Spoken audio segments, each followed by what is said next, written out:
Friends, I'm Srilakshmi. మేము పెట్టే interesting videos కోసం ఇప్పుడే మా ఛానల్ని సబ్స్క్రైబ్ చేసి పక్కనే ఉన్న గంట సింబల్ని యాక్టివేట్ చేసుకోండి. అలా చేయడం వల్ల మేము పెట్టే ప్రతి ఒక్క వీడియో నోటిఫికేషన్ మీ వరకు ఈజీగా వచ్చేస్తుంది. ఇక లేట్ చేయకుండా వీడియోలో ఏం జరుగుతుందో చూసేయండి. ఇకపోతే భూమి అలా నడుచుకుంటూ కృష్ణప్రసాద్ చెప్పిన మాటల గురించి ఆలోచించుకుంటూ అలా రోడ్డు మీద వెళ్ళిపోతూ ఉంటుంది.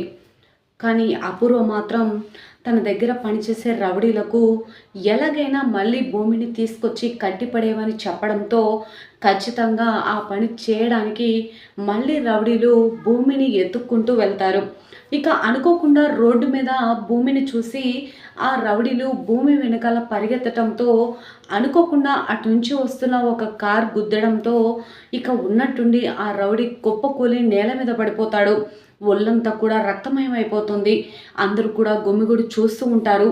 భూమికి అన్యాయం చేసి చంపాలని ఒకప్పుడు తనని చిరాకు పెట్టాలని చూసినా, ఇబ్బంది పెట్టాలని చూసిన రౌడీనే తన మంచితనంతో కాపాడాలని మళ్ళీ వెనక్కి తిరిగి వెళుతుంది. అందరూ కూడా గుమిగుడు చూస్తున్నారు, కానీ ఏ సాయం చేయలేక అలానే ఉండిపోతారు. వెంటనే భూమి, ప్లీజ్ సాయం పట్టండి, ఎవరైనా కార్ తీసుకురండి, ప్లీజ్ ప్లీజ్ అని చెప్పి వెంటనే అందరినీ కూడా పిలిపించి కార్లో ఆ రౌడీని ఇక ఎక్కించుకొని తీసుకువెళ్తూ ఉంటే, మీకేం కాదండి, మీరు కంగారు పడకండి, ఏం కాదు, నేను చూసుకుంటాను అని చెప్పి అంటూ ఉంటుంది. అది చూసిన రౌడీ ఇక ఆ ఆవేదనతో ఈ విధంగా అంటూ ఉంటాడు. నీ ప్రాణాలను తీయాలనుకున్నానమ్మా, నీ జీవితం నాశనం చేయాలనుకున్నానమ్మా, కానీ నువ్వే నా ప్రాణాలని కాపాడడానికి సిద్ధపడ్డావు. ఆ తల్లి కన్నబిడ్డవు కదా, ఆ తల్లి ఆలోచనలే నీకు కూడా వచ్చాయమ్మా అని చెప్పి ఈ విధంగా అంటూ ఉంటాడు ఆ రౌడీ. ఏ తల్లి కన్నబిడ్డని, మా అమ్మ ఎవరు అని చెప్పి భూమి అడగగానే, శోభచంద్రనే నీ కన్న తల్లమ్మ అని చెప్పగానే ఒక్కసారిగా భూమి షాక్ అయిపోతుంది. మరి రౌడీ ద్వారా భూమి తన తల్లి శోభచంద్ర అని తెలుసుకుంది కాబట్టి, మరి నిజంగా తన తండ్రి శరత్చంద్రే కాబట్టి ఇంటికి వెళ్ళి నేను శోభచంద్ర కూతుర్ని అన్న నిజాన్ని మరి భూమి బయట పెడితే అపూర్వ పరిస్థితి ఏమవుతుంది, మరి నిజంగా ఏం జరుగుతుందని తెలుసుకోవాలి అంటే ఈ వీడియో చివరి వరకు చూడండి ఫ్రెండ్స్. నచ్చితే ఒక లైక్ చేయడం మర్చిపోకండి. ఇక లేట్ చేయకుండా వీడియోలో ఏం జరుగుతుందో చూసేయండి. ఇక కృష్ణప్రసాద్ ఇక హారతి ప్లేట్లో ఎక్కడ ప్రమాణం చేసి ఆ ఇంటికి దూరం అవుతాడో, ఆ రెండు కుటుంబాలు ఎక్కడ కలవేమో అని చెప్పి చాలా భయపడిపోయి ఇక వెంటనే ఈ విధంగా అంటూ ఆలోచిస్తూ ఉంటాడు. ఏమైంది అసలు, నాన్న ఎందుకు ప్రమాణం చేయబోతున్నారు, అత్తయ్య నాన్నని లాక్ చేస్తుంది, ఇలా చేస్తే అసలు ఆ కుటుంబం అన్నయ్య, నేను, చెల్లి, అక్క ఎప్పటికీ కూడా కలవలేమో అని చెప్పి చాలా భయపడిపోతూ పక్కనే ఇక తిరుగుతున్న టేబుల్ ఫ్యాన్లో చేయి పెడితే ఈ టాపిక్ అంతా కూడా డైవర్ట్ అయిపోతుంది అన్న ఆలోచనతో పక్కనే ఉన్న టేబుల్ ఫ్యాన్లో చేపెడతాడు చెర్రీ. అమ్మ అమ్మ అని చెప్పి గట్టిగా కేకలు వేయడంతో ఇక పక్కనే ఉన్న అందరు కూడా షాక్ అయిపోతారు. హారతి ప్లేట్ పట్టుకున్న అపూర్వ షాక్ అయిపోతుంది. శరత్చంద్ర అలాగే మీరా, కృష్ణప్రసాద్ అందరు కూడా పరిగెత్తుకుని వస్తారు. ఏమైంది చెర్రీ, ఏమైంది అని అంటూ వెంటనే కృష్ణప్రసాద్ ఇక చెర్రీని పక్కనే ఉన్న సోఫాలో కూర్చోపెట్టి ఏంట్రా చూసుకోవాలి కదా అని అంటూ ఉంటాడు. ఈ టాపిక్ అంతా డైవర్ట్ చేయడానికి ఈ చెర్రీ గాడి ఇదంతా చేశాడు అని చెప్పి అంటూ అపూర్వ కోపంగా చెర్రీ వైపు చూస్తూ ఉంటుంది. చెర్రీ కూడా ఇక వెంటనే అపూర్వ వైపు చూస్తూ ఉంటే, అమ్మో అత్తయ్యకు నిజం తెలిసిపోయిందా ఏంటి అని ఆలోచిస్తూ ఉంటాడు. ఇకపోతే నక్షత్ర, ఏంటి అలా చూస్తున్నావు, వెళ్ళి ఫస్ట్ ఎయిడ్ బాక్స్ తీసుకురాపో అని ఈ విధంగా శరత్చంద్ర అనగానే సరే డాడీ అని చెప్పేసి వెళ్ళి పరిగెత్తుకుంటూ ఫస్ట్ ఎయిడ్ బాక్స్ తీసుకొచ్చిస్తుంది. ఇక కృష్ణప్రసాద్ ఇక బ్లడ్ అంతా కూడా చెర్రీ చేతికి అంటిందంతా కూడా తుడుస్తూ ఈ విధంగా అంటూ ఉంటాడు. చూసుకోవాలి కదా నాన్న, ఏంటిది అని అంటుకుంటే పక్కనే ఫ్యాన్ ఉంది కదా నాన్న, చూసుకోలేదు అనగానే ఎందుకు చూసుకుంటాడులే అని చెప్పి ఈ విధంగా అపూర్వ అంటూ ఉంటుంది. జాగ్రత్తగా చూసుకోవాలి కదరా అని చెప్పి అక్కడి నుంచి శరత్చంద్ర వెళ్ళిపోతాడు. ఇక అందరు కూడా వెళ్ళిపోతారు. ఇక మీరా కూడా లోపలికి వెళ్ళిపోతుంది. చెర్రీ అలానే కూర్చొని ఉంటాడు. కృష్ణప్రసాద్ వెళ్ళిపోతూ ఉంటే ఈ విధంగా అంటూ ఉంటుంది అపూర్వ, ఏంటి సేఫ్గా సేఫ్ అయ్యానని ఆలోచిస్తున్నావా?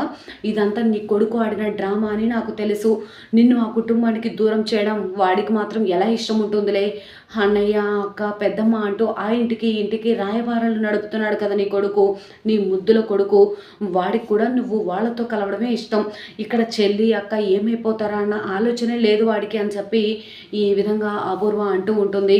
వెంటనేక చెర్రి పదరా అని చెప్పి చెర్రిని తీసుకొని కృష్ణప్రసాద్ కూడా లోపలికి వెళ్ళిపోతాడు.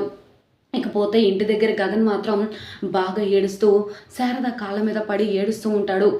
ఏంటి నాన్న ఆ కన్నీళ్ళేంటి అని అంటూ ఉంటే, అమ్మ నేను అన్ని విషయాల్లో నిన్ను సంతోష పెడుతున్నానని అనుకుంటున్నాను, కానీ నిన్ను ఆ మనిషి విషయంలో చాలా బాధ పెట్టాను కదమ్మా. నేను ఈ భూమి మీద పడకముందే నువ్వు ఆయన భార్యాభర్తలు ఇద్దరు కూడా సంతోషంగా జీవితాన్ని గడుపుతూ ఉండేవారు కదా. నా వల్లనే మీరిద్దరూ దూరం అయిపోయారు కదమ్మా అని చెప్పి అంటూ ఉంటే, అయ్యో అదేం లేదు నాన్న అని చెప్పి ఈ విధంగా అంటూ ఉంటుంది. ఆయన కూడా ఈ విధంగా అంటూ ఉంటాడు గగన్. లేదు పూర్ణి, నేను చెప్పేది నిజం. ఆ మనిషితో మనం మాట్లాడకపోయాం, కానీ అమ్మని మాట్లాడొద్దని దూరంగా ఉండమని చెప్పే రైట్స్ మనకి లేవు. ఇన్నాళ్ళు అమ్మ సంతోషంగా ఉంటుంది అనుకున్నాను, కానీ ఆయనకి దూరంగా ఉండలేక నా మాటని కాదనలేక అమ్మ ఎంత నరక యాతన పడిందో నాకు ఇప్పుడు అర్థమవుతుంది పూర్ణి అని చెప్పి గగన్ బాధపడుతూ ఉంటే గగన్ని ఓదారుస్తూ ఉంటుంది శారద. అదేం లేదు నాన్న, నేను సంతోషంగానే ఉన్నాను నాన్న అని అంటూ ఉంటే, ఆయన గుడిలో చెప్పిందంతా వింటుంటే ఆ రోజు మన ప్రాణాలని కాపాడడానికి ఇదంతా చేశాడని నువ్వు నమ్ముతున్నావా అమ్మ అనగానే వెంటనే ఆలోచిస్తూ ఉంటుంది శారద. వెంటనే పూర్ణి కూడా, ఏంటన్నయ్య నువ్వు కూడా ఆ ఇంటికి ఆయనకి దూరంగా మనల్ని దూరం చేసిన ఆయన గురించి ఆలోచిస్తున్నావేంటన్నయ్య అని చెప్పి ఈ విధంగా అంటూ ఉంటే ఏం మాట్లాడాలో అర్థం కాక అలానే చూస్తూ ఉంటుంది శారద. అమ్మ పూర్ణి అని చెప్పి అంటూ ఉంటే, అన్నయ్య నువ్వెన్ని చెప్పినా ఆ మనిషి గురించి నా దగ్గర ప్రస్తావన తీసుకొస్తేనే నాకు చాలా కంపరంగా ఉంది అన్నయ్య అని చెప్పి ఈ విధంగా అంటూ ఉంటుంది పూర్ణి. అక్కడి నుంచి వెళ్ళిపోగానే గగన్ గట్టిగా శారదని పట్టుకొని ఏడుస్తూ ఉంటాడు. ఇకపోతే అపూర్వ తన దగ్గర పనిచేసే రౌడీ నరసింహకు ఫోన్ చేసి ఈ విధంగా అంటూ ఉంటుంది, ఆ భూమిని ఎక్కడున్నా సరే తీసుకొచ్చి కట్టి పడేయండి అనగానే, సరే అమ్మ మీరు చెప్పిన విధంగానే చేస్తాను అని చెప్పి బయలుదేరతారు. భూమి మాత్రం కృష్ణప్రసాద్ చెప్పిన మాటల గురించి ఆలోచిస్తూ అలా రోడ్డు మీద నడుచుకుంటూ వెళ్ళిపోతుంది. అలా నడుచుకుంటూ వెళ్ళిపోతున్న సమయంలో ఆ రౌడీ పరిగెత్తుకుంటూ వచ్చి భూమి వెనకాల పడుతూ ఉంటాడు. భూమిక అతన్ని చూసి మరింత వేగంగా పరిగెడుతూ ఉంటుంది. అప్పుడేక అటు నుంచి వస్తున్న కారు ఒకటి ఆ రౌడీని ఢీకొట్టడంతో నేల మీద పడిపోతాడు. ఒళ్ళంతా కూడా రక్తమయమైపోతుంది. అక్కడున్న ప్రతి ఒక్కరూ కూడా గుమిగూడు చూస్తూ ఉంటారు. అయ్యో ఆయనకి ఎలా ఉందో ఏమో అని చెప్పి ఇక భూమి కూడా పరిగెత్తుకుంటూ అతని దగ్గరికి వెళ్తుంది. అతని దగ్గరికి వెళ్ళగానే అందరు కూడా గుంపులుగా చూస్తూ ఉంటారు, కానీ ఏ ఒక్కరు కూడా సాయం చేయాలనే ఆలోచన లేదు. ప్లీజ్ సాయం చేయండి, ఆయన నాకు బాగా తెలుసు ప్లీజ్ అని చెప్పి కారుని రప్పించి కారులో ఆ రౌడీని తీసుకొని హాస్పిటల్కి తీసుకెళ్తూ ఉంటే, వెంటనే నీ జీవితాన్ని నాశనం చేయాలనుకున్నానమ్మా, నిన్ను ఇక బంధించిన నన్నే నా ప్రాణాలని కాపాడాలనుకున్నావా, ఆ తల్లి కన్న బిడ్డవు కదా, అందుకే నీకు కూడా అంత మంచితనం వచ్చిందమ్మా అని చెప్పి అంటూ ఉంటే, ఏ తల్లి కన్న బిడ్డను చెప్పండి ప్లీజ్, ఏ తల్లి కన్న బిడ్డను అని చెప్పి అంటూ ఉంటే, మీరు శోభాచంద్ర కడుపున పుట్టిన బిడ్డ అమ్మా అని చెప్పి జరిగిన గతం అంతా కూడా చెప్పడంతో భూమి షాక్ అయిపోతుంది. ఏంటి శోభచంద్ర మా అమ్మన అంటే నేను శోభచంద్ర గారి కూతుర్నా, శరత్చంద్ర గారు మా నాన్న అన్నమాట అని చెప్పి అనుకుంటూ ఉంటుంది.